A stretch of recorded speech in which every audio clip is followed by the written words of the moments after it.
Hi and welcome to a Kirby Maths video about finding the gradient of a line between 2 points. Now the first thing we need to do is recognise that in maths when we describe a straight line we write it in this form: y is equal to mx plus c, and it's always the same and we always use the same letters. The number in front of the x is called m, and m is the gradient,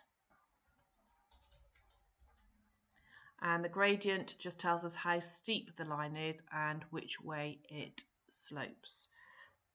The number here, which is a number on its own, c, tells us where the y-axis intercept is, and that's basically where the line crosses the y-axis.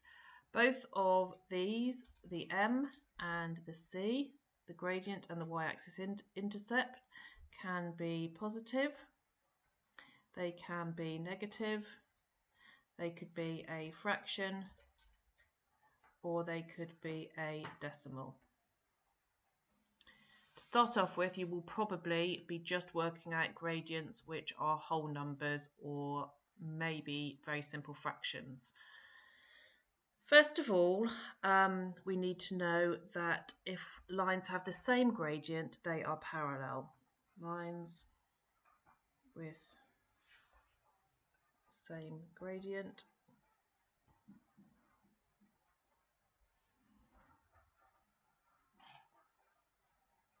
are parallel. And if we have a look at two lines in this sort of form, y is equal to 3x plus 5 and y is equal to 3x minus 7. Those two lines are parallel because they have the same gradient. The number in front of the x, just the number on its own, is the same, so they are parallel. They just cross the y-axis at different points. So if I was to sketch them, they would be quite steep because they've got a gradient of 3. And the first one, this one, would go like this and pass through 5 on the y-axis. The second one would be parallel to it and pass through minus 7. The whole of this pass through minus 7 on the y-axis, but they both have the same steepness and they are both parallel.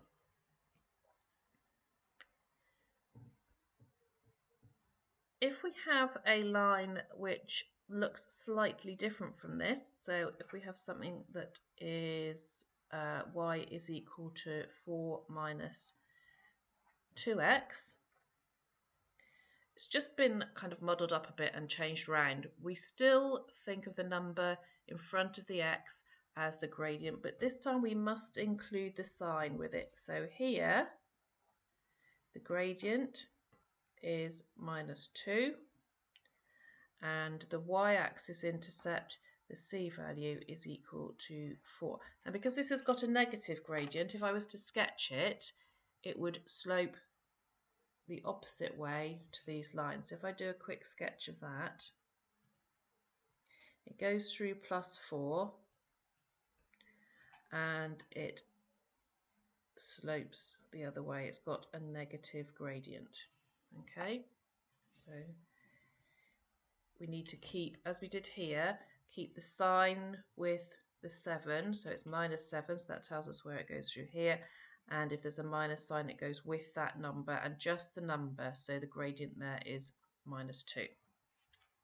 Now if we are given 2 points and we are asked to work out the gradient of a line going through those 2 points, we use a special formula, and the formula looks like this. It looks complicated to begin with, but it's a very straightforward repetitive arithmetic calculation. So y2 minus y1 divided by x2 minus x1.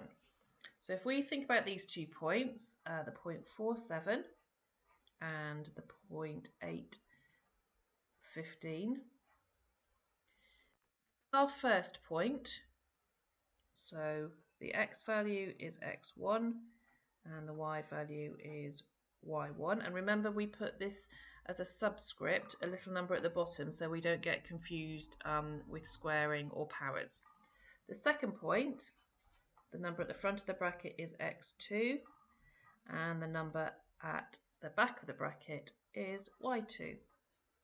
And then when we're doing these problems, we need to substitute the values directly into this formula without doing any calculations to begin with.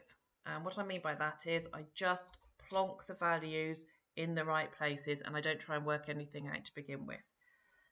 So we have y2, which is this value, 15, take away y1, which is 7, all divided by x2, 8, take away x1, which is 4.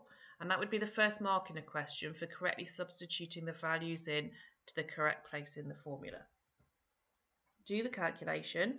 15 take away 7 is 8, and 8 take away 4 is 4. And then you must work out what this value is. So 8 divided by 4 is 2. So in this case, the gradient is equal to 2. That is your final answer. Like I said, it looks quite complicated to start off with, this formula, but if you substitute the values in and then do the calculation, it's really straightforward to try and find out what the gradient of a line joining 2 points is. Thanks for watching.